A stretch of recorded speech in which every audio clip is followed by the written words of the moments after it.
ரசவாதி. So இந்த படத்தோட review தான் நம்ம பார்க்க போகிறோம். ரிவ்யூ பார்க்கறதுக்கு முன்னாடி இந்த படத்தோட ஒன்லைன் ஸ்டோரி மட்டும் லைட்டாக டீஸ் பண்ணிடுறேன். கொடைக்கானலில் வந்து அர்ஜுன் தாஸ் வந்து ஒரு ஆயுர்வேதா வைத்தியராக இருக்கார். சின்ன சின்ன பேஷண்ட்ஸ் எல்லாம் அவர் வந்து கவனிச்சுட்டு அவரோட லைஃப்பை வந்து வாழ்ந்துட்டு வர்றாரு. அதே கொடைக்கானலில் வந்துட்டு தானியா ரவிச்சந்திரன் நம்ம படத்தோட ஹீரோயின், அவங்க வந்துட்டு ரெசார்ட்டுக்கு ஒரு மேனேஜராக இருக்காங்க. இவங்க 2 பேரும் மீட் பண்ணி சின்ன சின்ன சிச்சுவேஷனில் மீட் பண்ணுறாங்க. அவங்களும் வந்துட்டு 2 பேரும் லவ் பண்ண ஆரம்பிச்சிடுறாங்க. ஸோ இவங்களோட லைஃப் வந்துட்டு ஒரு மைல்டாக ஒரு பீஸ்ஃபுல்லான லைஃப் போயிட்டுருக்கு. அப்போ அந்த லைஃப்பில் வந்துட்டு ஒரு இன்ஸ்பெக்டர் வராரு. இந்த 2 பேரும் நல்லா இருக்கிறது வந்து இந்த இன்ஸ்பெக்டருக்கு பிடிக்கவே இல்லை. எதையாவது பண்ணி இவங்க 2 பேரையும் பிரிச்சுன்ற ஒரு நோக்கத்திலே வந்து அந்த இன்ஸ்பெக்டர் இருக்கார். நிறைய ஐடியாக்கள் பண்ணுறாரு. ஆனால் இந்த 2 பேரையும் வந்து அவர் பிரிச்சாரா இல்லையா, அதுக்கப்புறம் வந்துட்டு 2 பேர் சந்தோஷமாக இருந்தாலே இந்த இன்ஸ்பெக்டருக்கு பிடிக்காது. அவரோட பேக் ஸ்டோரி என்ன, இன்ஸ்பெக்டர் ஏன் இப்படி இருக்காரு, அர்ஜுன் தாஸ் ஏன் ஃபோக்கஸ் பண்ணி நோண்டுறாருன்றது தான் அந்த படத்தோட மீதி கதைன்னு சொல்லலாம்.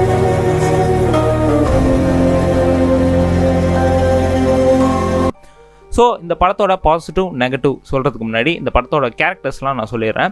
இந்த படத்தோட ஹீரோவோட கேரக்டர் வந்துட்டு ஒரு வித்தியாசமான கேரக்டரு. யாருமே வந்து யோசிக்காத ஒரு கேரக்டராக இந்த படத்தில் வந்து பண்ணியிருக்காங்க. ஒரு பயங்கரமான கேரக்டர் இம்பார்ட்டன்ஸு அப்படின்லாம் இல்லை, ஒரு வித்தியாசமான கேரக்டர் வேணாம் அப்படின்னு சொல்லலாம்.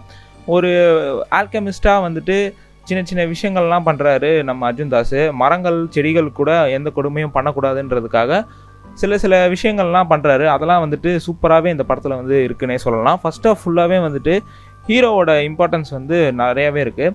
ஸோ இந்த படத்தில் வந்து ஹீரோயினாக தானியா ரவிச்சந்திரன் நடிச்சிருக்காங்க. கொடுத்த கேரக்டருக்கு சூப்பராகவே நடிச்சிருக்காங்கன்னு சொல்லலாம். அப்புறம் இன்னொரு ஹீரோயின் இருக்காங்க, அவங்களும் வந்துட்டு ஃப்ளாஷ்பேக் போர்ஷன்லாம் வந்து சூப்பராக நடிச்சிருக்காங்க. ஃபஸ்ட்டு பார்க்கும்போது ரொம்ப கிரிஞ்சாக இருந்தது. அப்புறம் போக ஃப்ளாஷ்பேக்லாம் செம்மையாக நடிச்சிருக்காங்க. அவங்க தான் ஒரு இம்பார்ட்டன்ட் கேரக்டராகவே லீட் பண்ணியிருக்காங்கன்னு சொல்லலாம். ஸோ இந்த படத்தில் வந்து என்னென்ன பாசிட்டிவ் அப்படின்னு கேட்டிங்கன்னா, ஸ்டோரி வைஸ் வந்து இந்த படம் வந்துட்டு ஒரு மைல்டான ஸ்டோரி தான், ரொம்ப வித்தியாசமான ஸ்டோரின்லாம் சொல்ல முடியாது. ஆனால் வந்துட்டு சுற்றி வந்து ஒரு ஸ்டோரியை வந்து எழுதி வச்சுருக்காங்க. ஒரு சின்ன சின்ன ட்விஸ்ட் அண்ட் டர்ன்ஸ் வச்சு எழுதி வச்சுருக்காங்க. அது வந்து சூப்பராகவே இருக்குது. ஸோ இந்த படத்தில் வந்து மியூசிக் பிஜிஎம் வந்துட்டு நல்லா ஒர்க் அவுட் ஆகிருக்கு. ஆனால் வந்துட்டு இன்னொரு வாட்டி கேட்கணும்னு தோணலை. பட் அதுக்கு ஒரு வாட்டி கேட்டாலே வந்துட்டு ஓரளவுக்கு நல்லாயிருக்கு அப்படின்னு சொல்லலாம்.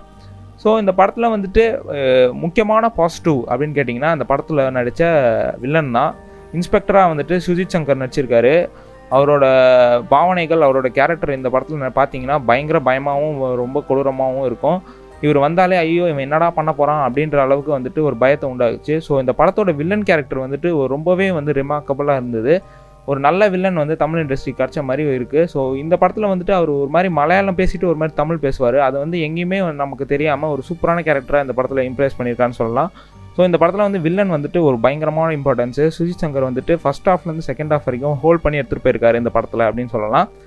ஸோ இந்த படத்தில் வந்து நெகட்டிவே இல்லையா அப்படின்னு கேட்டிங்கன்னா, கண்டிப்பாக நெகட்டிவ் இருக்குது. ஃபர்ஸ்ட் ஹாஃப் ஃபுல்லாகவே வந்துட்டு எதுக்கு எங்கே போயிட்டுருக்கு ஸ்டோரின்னே தெரியல. இன்டர்வல் வரைக்கும் வந்துட்டு இந்த ஸ்டோரி எங்கே இருக்குன்னே தெரியாமல் ஆடியன்ஸை வந்து குழப்பமுக்க உட்கார வச்சிட்டாங்கன்னு சொல்லலாம். செகண்ட் ஹாஃப் வரைக்குமே வந்துட்டு என்னடா கதை அப்படின்ற அளவுக்கு வந்துட்டு புஷ் பண்ணிட்டு போயிருக்காங்க. ஃபர்ஸ்ட் ஹாஃப் தேவையே இல்லை, இருக்காமல் இருந்திருக்கலாம், கட் பண்ணி எடுத்துருக்கலாம் இந்த படத்தில். ஸோ ஃபர்ஸ்ட் ஹாஃப் வந்துட்டு ஒரு பயங்கரமான நெகட்டிவ். செகண்ட் ஹாஃப் கூட இன்னொன்று சூப்பராக இருக்கா அப்படின்னு கேட்டிங்கன்னா அதுவும் இல்லை. ஒரு சின்ன கதை தான், அதை வந்து சுற்றி எழுதி வச்சுருக்காங்க. ஸ்க்ரீன் ப்ளே ரொம்ப ட்ரையாக ஸ்லோவாகிடுச்சு. ஸோ ரொம்ப பொறுமை உள்ளவங்க இந்த படத்தை வந்து போய் பார்க்கலாம். ஸோ இந்த படத்துக்கு நான் கொடுக்குற ரேட்டிங்ஸ் வந்து 5க்கு 2.5 ஸ்டார்ஸ் தரலாம். இதுவும் எதுக்காகன்னு கேட்டிங்கன்னா, அந்த படத்தில் வந்து வில்லனாக நடித்த சுஜித் சங்கருக்காக தான். ஸோ கண்டிப்பாக இந்த படத்தை வந்து தேட்டரில் போய் பார்க்கலாமா அப்படின்னு கேட்டிங்கன்னா, ரொம்ப மூவி பஃப்ஸு படம் ரொம்ப பார்க்குறவங்க அப்படின்னா கொஞ்சம் போய் பார்க்கலாம். ஏன்னா நிறைய வந்துட்டு சின்ன சின்ன கேரக்டர்ஸ்லாம் வந்து ஃபஸ்ட் ஹாஃபில் இருக்குது. ரொம்ப பொறுமையாக உட்காந்து இந்த ஆர்டிஸ்டிக் படத்தெல்லாம் பார்க்குறவங்களுக்கு இந்த படம் பிடிக்கும். கமர்ஷியல் படம் பார்க்குறவங்களுக்கு இந்த படம் பிடிக்காது. ஸோ கண்டிப்பாக வெயிட் பண்ணி பொறுமையாக பார்க்குறவங்க தேட்டரில் போய் பாருங்கள். இல்லை நான் வந்து ஓட்டில் வெயிட் பண்ணி பார்க்குறேன்னா கண்டிப்பாக அதுவும் பண்ணலாம். ஸோ இன்னொரு சந்திக்கிறதுக்கு ஆஃபன் கைஸ் வரட்டா.